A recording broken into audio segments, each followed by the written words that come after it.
Welcome to worship in the Unitarian Universalist Church of Charlotte.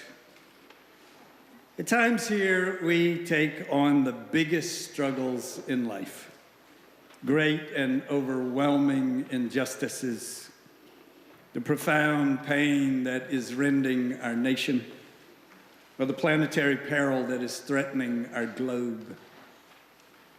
At other times, we intentionally moderate our scope. Reflect for these brief moments on something closer at hand, closer to our hearts. We are not ignoring the deep distress that besets our nation and world again today. How would that even be possible?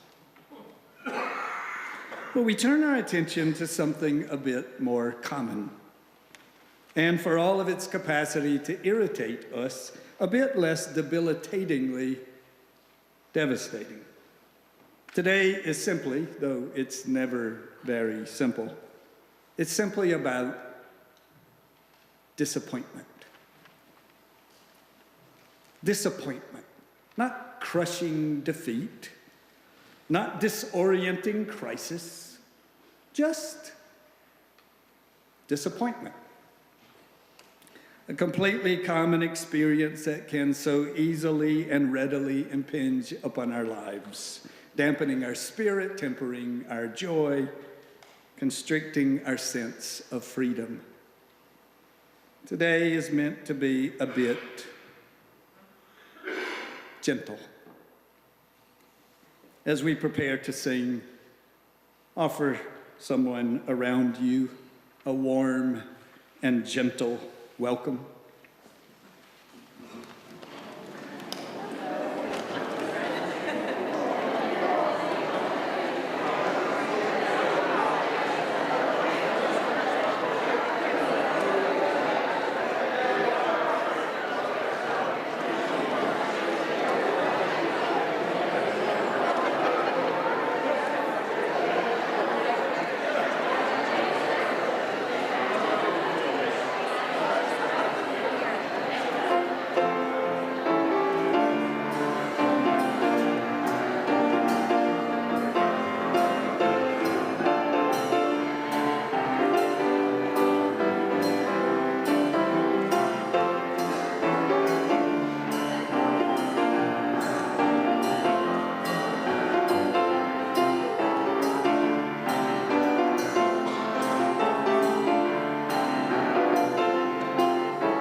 The wound is the place where the light enters you.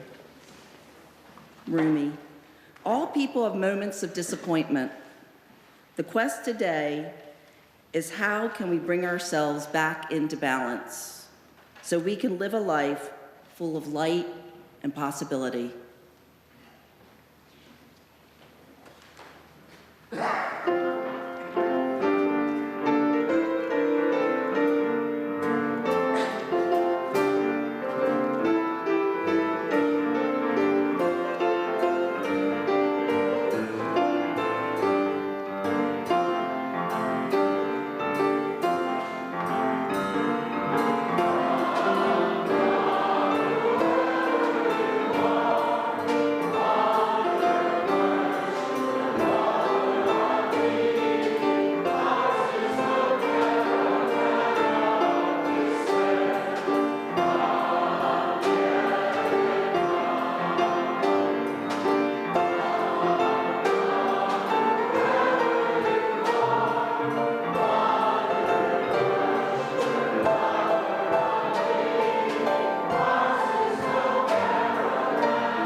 Welcome to today's service, whether you are here in this room, in an alternative worship space in the Bernstein Room, watching the service by way of our live stream, or viewing an archived video of the service. We're honored to have guests with us here today. Our members would like to greet you following the service. So that we might do so, if you are visiting, please raise your hand and keep it up. Members, please take notice of guests seated near you. After the service, invite them to join you for coffee and conversation in Freeman Hall.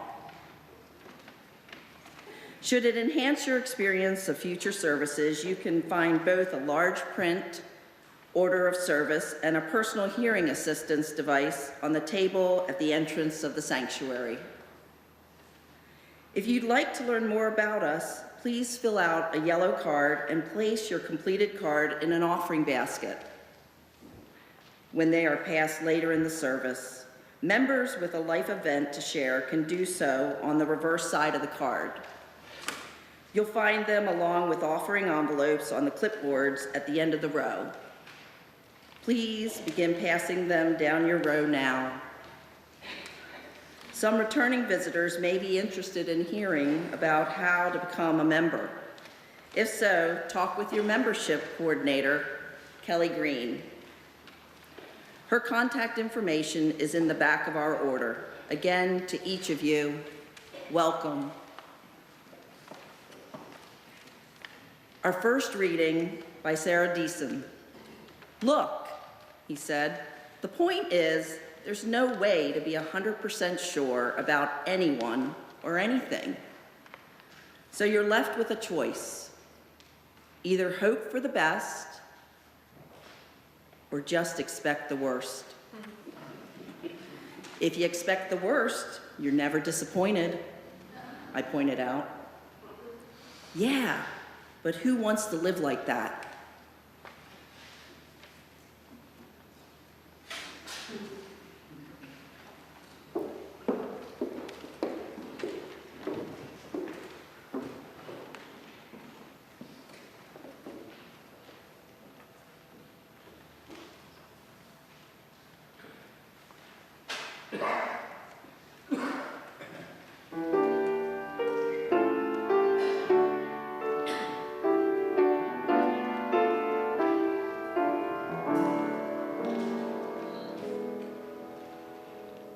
I was a humdrum person,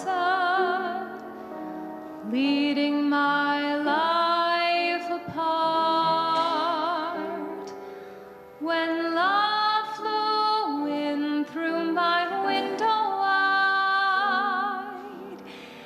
quickened my humdrum heart. Love flew in through my window. I was so happy then.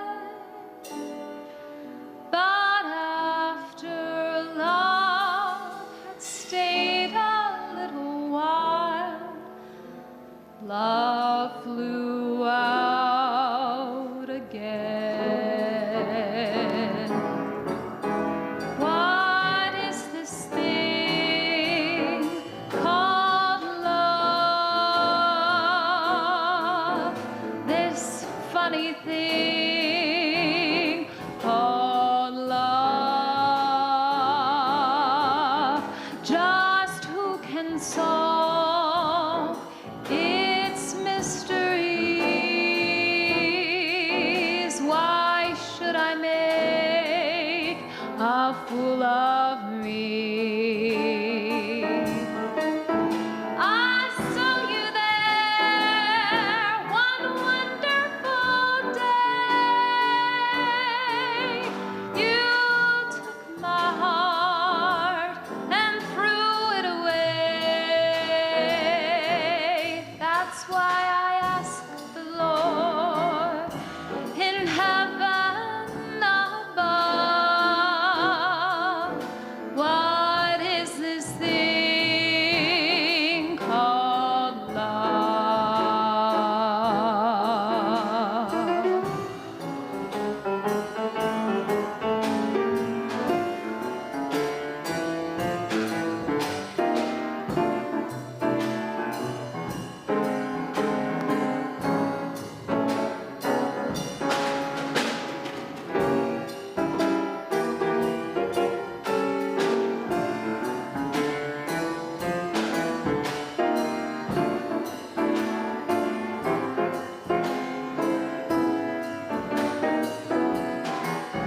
I saw you there one wonderful day. You took my heart and threw it away. That's why I ask the Lord in heaven above, what is this thing called love?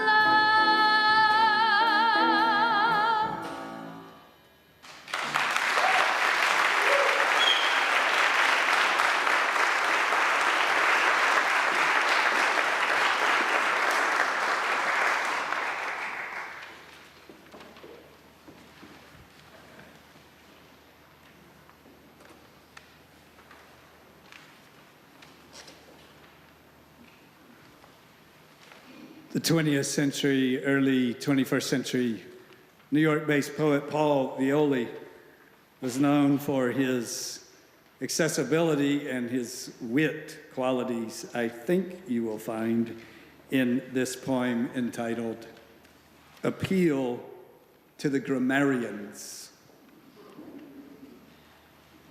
We, the naturally hopeful,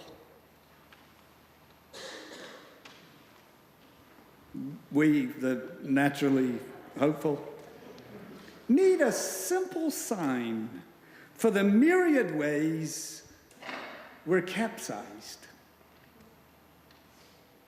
We who love precise language, need a finer way to convey disappointment and perplexity. For speechlessness in all its inflections, for upended expectations. For every time we're ambushed by trivial or stupefying irony. For pure incredulity, we need the inverted exclamation point. For the dropped smile, the limp handshake, for whoever has just unwrapped a dumb gift or taken the first sip of a flat beer or felt love or pond ice give way underfoot. We deserve it. We need it for the air pocket, the scratch shot, the child whose ball doesn't bounce back, the flat tire at the journey's outset, the odyssey that ends up in Weehawken.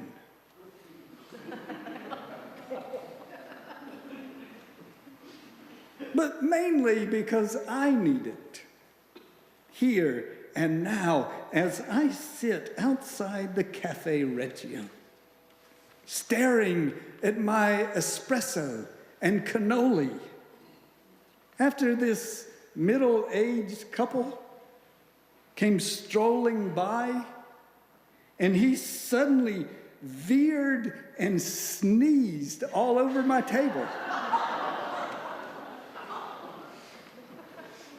And she said to him, "See, that's why I don't like to eat outside."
There are 7 islands that are grouped less than 200 miles off of New Zealand in the Auckland Islands archipelago. One of them is home to approximately 65,000 pairs of white-capped albatrosses, nearly the entire world population. The Auckland rail, once thought to be extinct, can also be found on this island, having been rediscovered there in 1966. The island is completely uninhabited by humans. Its name, Disappointment Island. Yep, there's actually a place called Disappointment Island. Though there are no permanent residents there aside from the albatrosses and rails, and despite its very remote location, it must surely be one of the most visited places on the entire planet. I recall an early visit I made to Disappointment Island. I was quite young, about 4 years old, I'd guess. My sister, just 14 months older, with devious forethought and unmistakable sibling malice, informed me one fine summer day that as soon as our dad got home from work, we were going to the beach. I remember waiting anxiously for my dad's arrival, then impatiently trailing him into my parents' bedroom, watching as he slowly shed his dress for success attire. Finally, unable to stand it any longer, I asked him, "When are we leaving?" "Leaving for where?" "The beach," I declared excitedly. "Oh, that's several weeks away."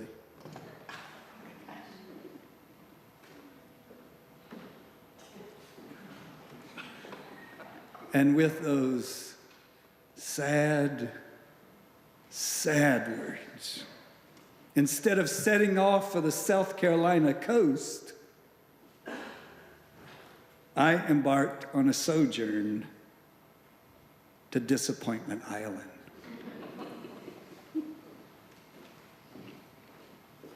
I'm guessing you've probably made a few trips there yourself. Disappointment Island, not to be confused with the harsher climes of, say, the Plains of Pain or the Desert of Despair, and not nearly as debilitating as the assaulting conditions in Oppression Swamp. Disappointment Island is nonetheless no one's idea of an ideal getaway. Disappointment occupies that gnawing, unsettling gap between hope or expectation and reality. Someone let you down, failed to live up to your expectations, left your hopes unfulfilled, and, well, you are disappointed. It's not a federal offense, a case for serious intervention, not even a deal breaker. But the ubiquitous, not infrequent experience of disappointment can cause sand in our gears, can take the wind out of our sails, can burden us with that gnawing, irritating, dull ache. Disappointment is the common cold of emotional illnesses. Almost never fatal, but absolutely always annoying. Classic Buddhism concedes a certain sober realism about life. Life is, say the Buddhists, dukkha. There's not a great one-word English equivalent for the Pali notion of dukkha. Sharon Salzberg suggests that dukkha refers to the pain that arises out of the ungovernable nature of events in our lives. It points, she says, to those uncomfortable feelings, among which she includes disappointment. Disappointment as dukkha, she says, points to that deep sense of not rightness about life. Confronted with disappointment, we are reminded that there's much of life that we do not, that we cannot control. Who of us does not understand explicitly Robert Burns' centuries-old observation about the best laid schemes of mice and men? We've all had experiences, likely in the past few days, when something just didn't go as planned, though through no fault of our own. Someone didn't live up to our expectations. Someone let us down. Someone left us standing in that gap between expectation and reality. What then? What choices do we have? Rage? Blame? Retaliation? Withdrawal? Bucking up? Gritting our teeth? Accommodating? Accepting? Forgiving? Disappointment can define us. Disappointment can control us. Or we can do the deeper spiritual work that enables us to find our ways back to freedom again. Disappointment can cause us to stoop or inspire us to stand, as David White puts it, in a firmer sense of self, a surer sense of our world. Disappointment can be the call to some more courageous connection to what we hold dear, to the values that are most important to us, to our deeper selves, to those we can trust to help carry us through. Disappointment may be a summons to be gentle with yourself, even with the one who disappointed you. To imagine that the gap between expectation and reality is not a permanent fissure, but an opening for something new to come to life. Nobody is a permanent resident on Disappointment Island, though some do seem to opt for an extended stay. Unlike the more devastating experiences in our lives, disappointment then presents us with a choice. Are we interested in? Are we willing to move on?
Good morning. So much of our experience in life has to do directly with our perception. Is something really a disappointment, or is it an opportunity for something different to happen? What should I do when something doesn't go my way? I allow myself to have space to have my feelings, grab a tool out of my toolbox, step off the disappointment roller coaster. I find in my life, the more tools I have in my toolbox, the more I'm able to shift gears and change my outlook. I use a roller coaster as a visual in my mind to represent how emotionally I go through disappointment. Sometimes I can feel I'm going up that beginning hill when the emotions start to come to the surface. I have a choice in that moment of stopping and getting off the ride, walking down the wooden plank, and having a different experience. Or I can hold on to the disappointment, continue the ride, and go deeply into the negative feelings and even let in old past hurts and disappointments. This result is a full-blown sadness spiral. What makes the difference in these experiences? How can I get off the ride? That's where my toolbox comes in. Over the years, I have developed a few tools to help stay off the roller coaster. To mention a few, my toolbox contains positive affirmations, creative thinking, and freeze frame. And I also have daily practices to prepare myself for life's unexpected moments through meditation, gratitude, and grounding practices.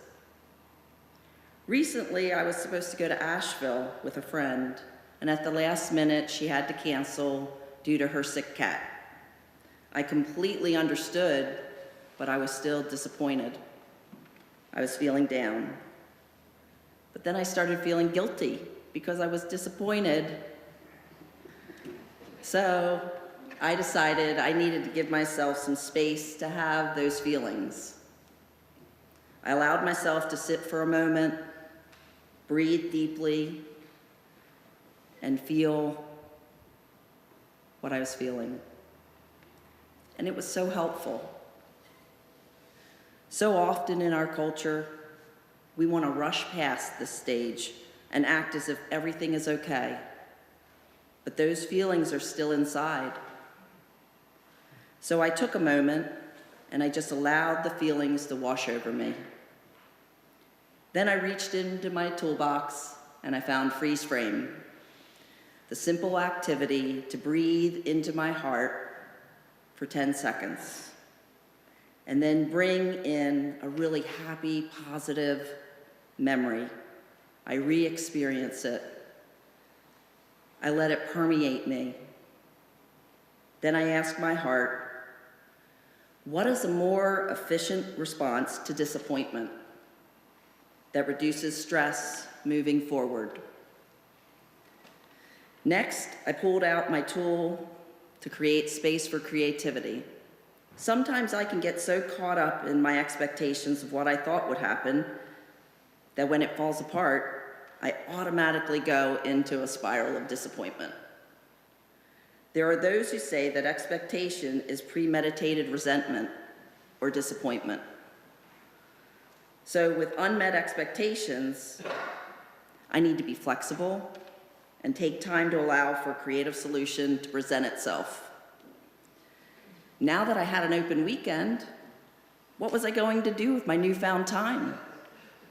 Could I enjoy some much-needed rest and relaxation? Catch up with distant friends on the phone? Go to my favorite yoga class? Spend time with my family? Take a walk in nature?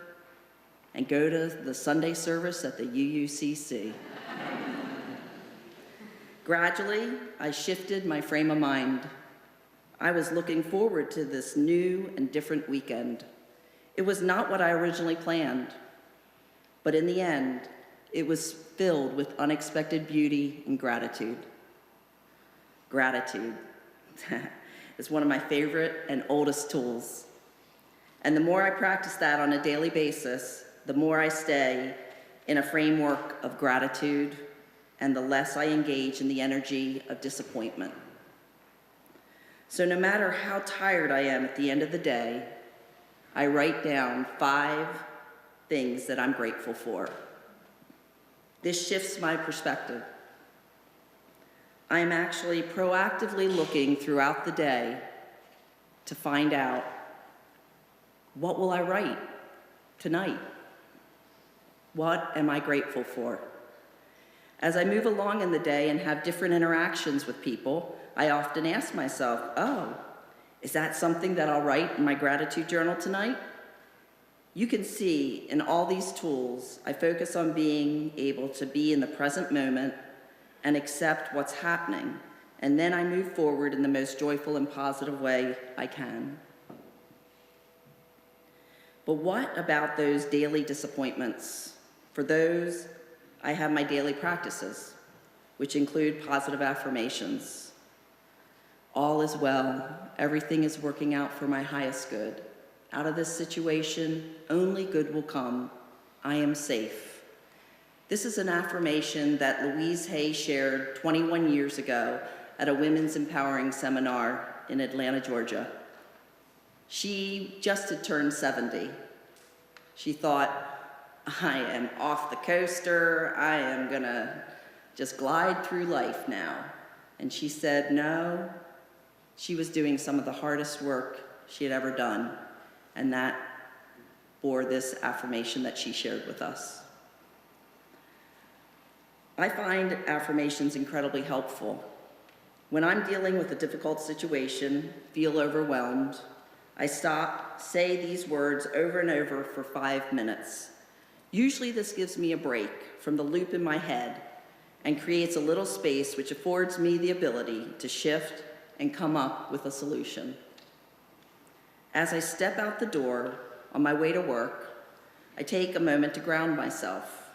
I feel my feet connected to the earth and have a conscious breath to allow that connection to really bring me into the present moment. I love to use nature to help me achieve this. Throughout the day, the moments I share with nature help fortify me. Feeling the rays of the sun, walking in nature, standing among the trees, listening to the birds, looking at the moon. You get the idea. Sometimes I work through the disappointment and think I'm past it, but then those feelings unexpectedly come back. I'm right back on the roller coaster ride, possibly on Disappointment Island. Wait, what? I did the work. I'm over this. Click, clack, click, clack. The more time I spend fighting and arguing with myself, the closer I get to the top of the hill. I can either hold on as the momentum takes me down, or I can reach for a tool and rework the issue, which can be multifaceted like a diamond. I take a deep breath, pick myself up, dust myself off, and start it all over again. As I close my toolbox, after showing you all my nice shiny tools and all my old dusty tools, I feel it's important to say that I don't expect myself to have the perfect response in every situation. I am human. We are human. And humans are continuously growing, learning, and healing.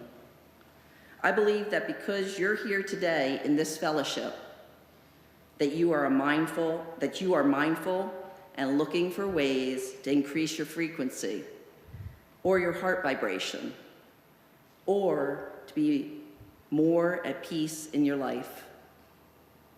When something pulls us out of balance in our daily lives, these tools can bring you back to peace and joy and help us off the roller coaster.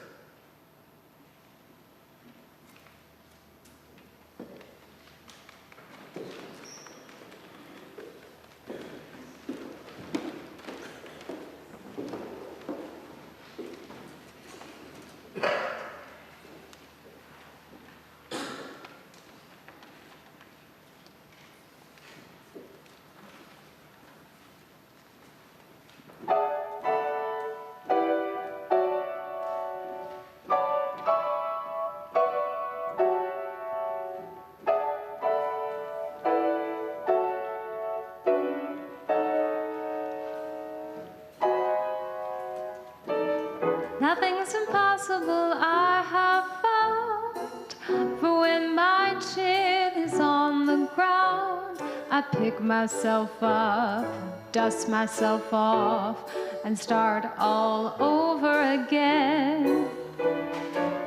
Don't lose your confidence if you slip. Be grateful for a pleasant trip and pick yourself up, dust yourself off, and start all over again. Work like a soul inspired till the battle of the day is won. You may be sick and tired, but you'll be a man, my son. Don't you remember the famous man who had to fall to rise again?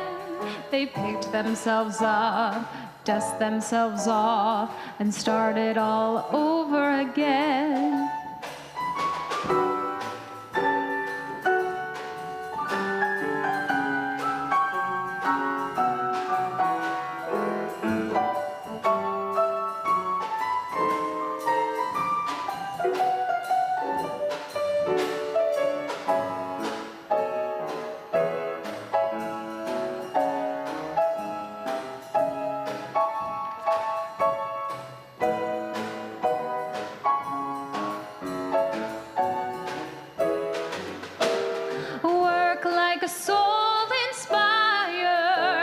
The battle of the day is won. You may be sick and tired, but you'll be a man, my son. Don't you remember the famous man who had to fall to rise again? They picked themselves up, dust themselves off, and started all over again.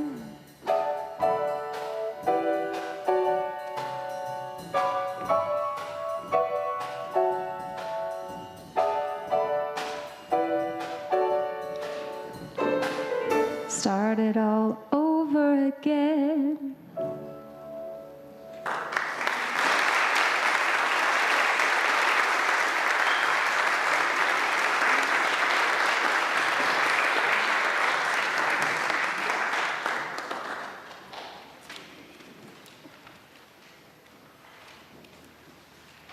Thank you, Emily Witt, colleague of John Herrick's at Charlotte Latin. Thank you, John and Rich and Fred. To the warm welcome you received early in today's service, I add my personal welcome to each of you, those in this room, those downstairs in our alternative worship setting, those viewing our live stream, or those watching an archived broadcast of this service. However you have accessed this experience, welcome. While technology does enable us to connect remotely, the real meaning of a spiritual community can only be accessed relationally. There are many ways to be involved here. The print order informs those in this room. Our electronic newsletter, Currents, available on our website for all of us, lays out our many offerings for children, youth, adults, and families. We are summoned by our mission to create loving community. Loving community is not about what you can do for me, but rather about what we can all create together. We extend that love in a special way today to Belinda Parry and her family in the death of Belinda's grandmother, and to Donna Shore and Dave Anderson and their family in the death this week of Donna's mother. We hold with love those of you who are unable to be with us today, whose absence is not by choice or conflict, but by condition. You remain a part of us, encompassed within our love.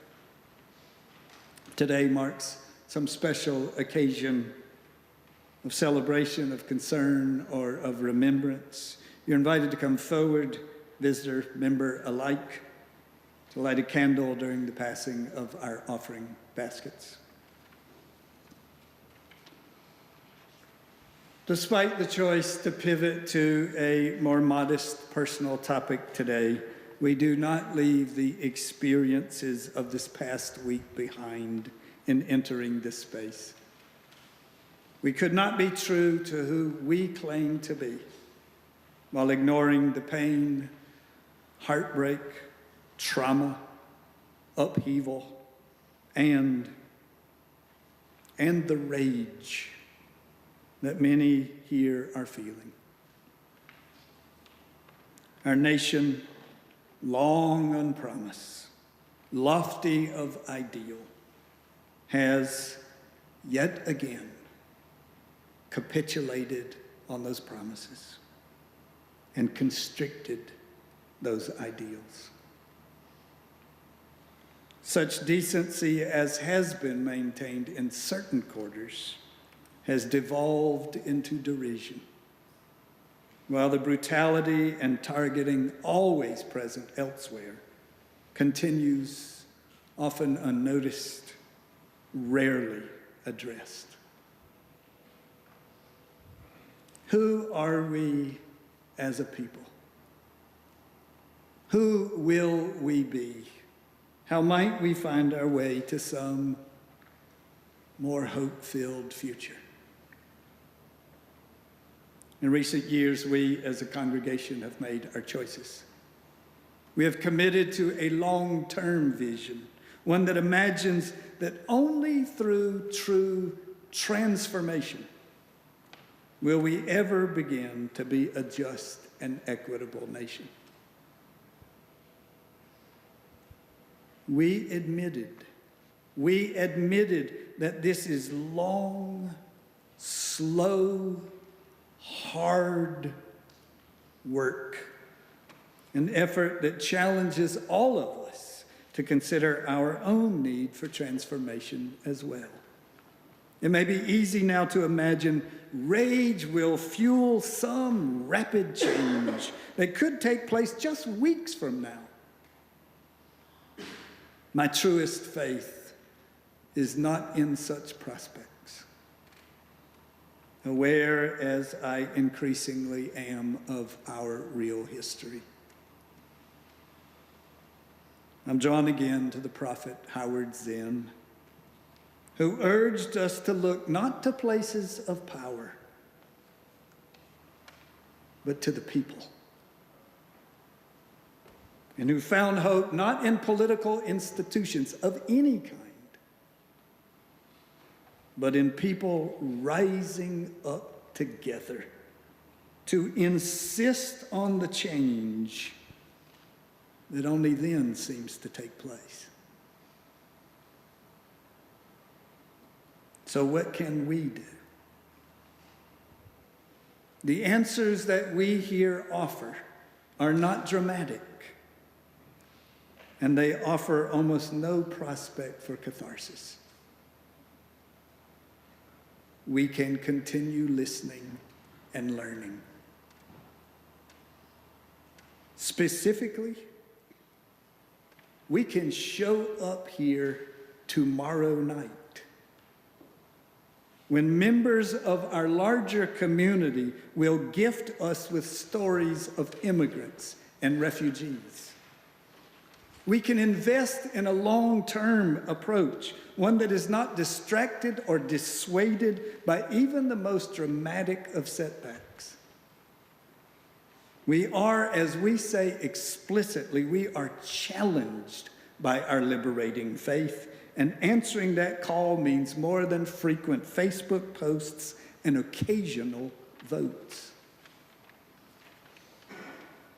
If you are outraged, I invite you to go to the adult programming table and sign up to be here tomorrow night.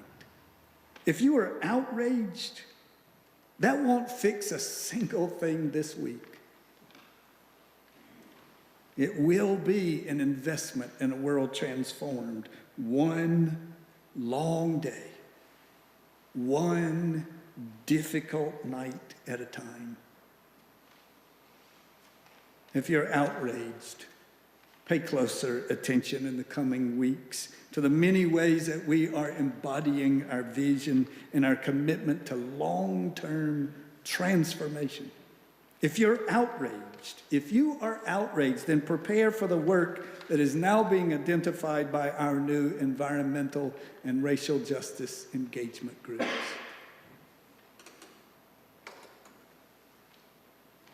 Also, as I said last week, if the trauma of these past few weeks surfaces particular pain for you, please reach out to one of the ministers here.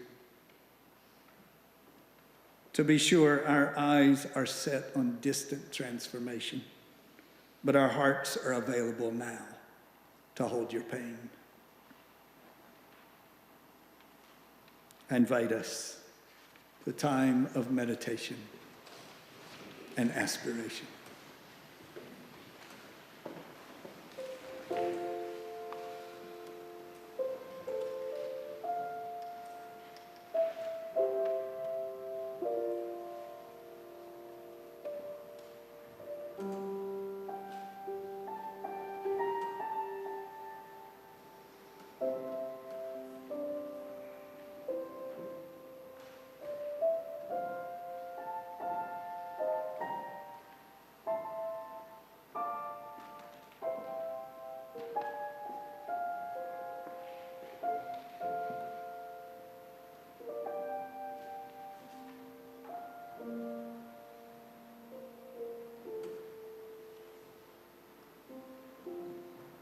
Though days be dark with storms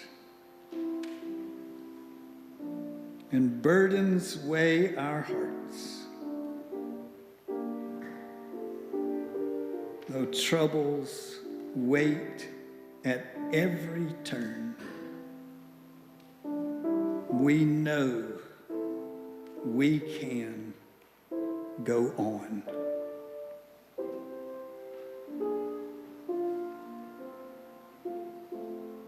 Oh, sibling of my heart, oh, sibling of my song, though troubles wait at every turn, we know we can go on. So today, reach out and take some hand with new resolve, with profound determination. From deep within, sing some sustaining song. When hope awaits at every turn, we know we can go on. We know we will go on. Say it with me. We know we will go on. Say it again. We know we will go on. For every woman, for every girl, we know we will go on. For each trans or non-binary person, we know we will go on. For each victim of assault of any kind, we know we will go on. For those who move through life with different ableness, we know we will go on. For all people of color, we know we will go on. For immigrants and for refugees, we know we will go on. For all who long for justice, for all who long for equity, we know we will go on. We know we can. We know we will. go on and on and on. Ashe, amen, blessed be, and may it be so.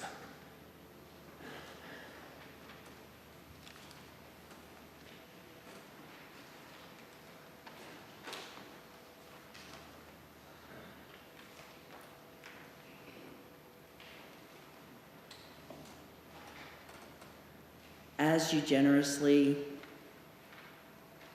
give us your offering, I want to offer the Sufi healing prayer to you. Beloved Lord, Almighty God, through the rays of the sun, through the waves of the air, through the all-pervading life in space, purify and revivify us, and I pray, heal our bodies, hearts, and souls. Amen.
Go in the full ferocity of your rage.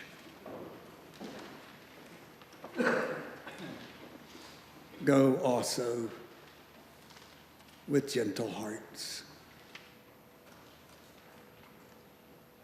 With gentle hearts. Please be seated.